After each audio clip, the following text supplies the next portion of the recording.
শবে কদরের রাতের নামাজের কি নিয়ম? কয় রাকাত পড়বেন? প্রথম রাকাতে কোন সূরা পড়বেন, কতবার পড়বেন? দ্বিতীয় রাকাতে কোন সূরা পড়বেন, কত রাকাত পড়বেন? জানা আছে তো আপনাদের? জানা নাই? একজনও জানেন না? ইন্না লিল্লাহি ওয়া ইন্না ইলাইহি রাজিউন।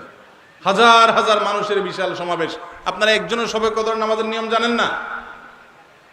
এটা তো খুব খারাপ কথা ভাই, নিয়ম তো জানতে হবে। আচ্ছা আমি বলে দিচ্ছি, শবে কদরের নামাজের নিয়ম হলো অন্য যে কোনো নামাজ যেভাবে পড়েন শবে কদরের নামাজও একইভাবে পড়বেন। এই হলো শবে কদরের নামাজের নিয়ম। এমন কোনো কথা নাই যে শবে কদরের নামাজে প্রথম রাকাতে সূরা ফাতিহার পর অমুক সূরা এতবার পড়তে হবে, দ্বিতীয় রাকাতে ততবার পড়তে হবে, এরকম কোনো কথা কোরআন হাদিসে।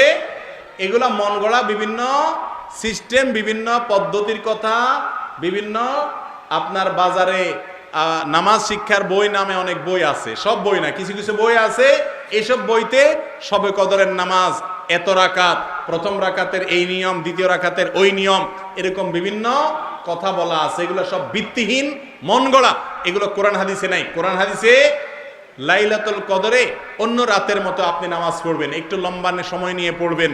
যে কোনো রাতের নামাজ, তাহাজ্জুদের নামাজ লম্বা সময় নিয়ে পড়তে হয়, দীর্ঘ রাকাত, দীর্ঘ রুকু, দীর্ঘ সিজদা, আস্তে আস্তে তেলাওয়াত, আস্তে আস্তে তাসবিহ এবং সময় নিয়ে পড়বেন।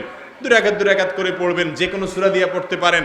একবার পড়বেন না দুইবার পড়বেন সূরা ফাতিহার পরে সূরা, এটা আপনার ব্যাপার, কোনো সূরা নির্ধারিত না। আপনি লাইলাতুল কদরের একটা জিনিস নির্ধারিত, সেটা হলো একটা দোয়া হাদিসে বর্ণিত হয়েছে। আম্মা জান আয়েশা রাদিয়াল্লাহু তাআলা আনহাকে নবী করিম সাল্লাল্লাহু আলাইহি সাল্লাম শিক্ষা দিয়েছেন, তুমি যদি লাইলাতুল কদর পাও তাহলে দোয়া করবা। কি দোয়া? আল্লাহুম্মা ইন্নাকা আফুউন তুহিব্বুল আফওয়া ফাআফু আন্নী। আল্লাহ আপনি ক্ষমাশীল, ক্ষমা করতে ভালোবাসেন, অতএব আমাকে ক্ষমা করে দেন। ক্ষমা করতে ভালোবাসেন, অতএব আমাকে ক্ষমা করে দেন। এই দোয়া পড়বেন লাইলাতুল কদরে। এছাড়া আল্লাহর কাছে যে কোনো দোয়া করবেন, দুই রাকাত করে নামাজ যতটুকু পারেন তৌফিকে কুল্লা পড়বেন। কোনো সূরা কেরাত নিয়ম নির্ধারিত নাই। সারা রাত আপনি দোয়া করবেন, ইবাদত করবেন।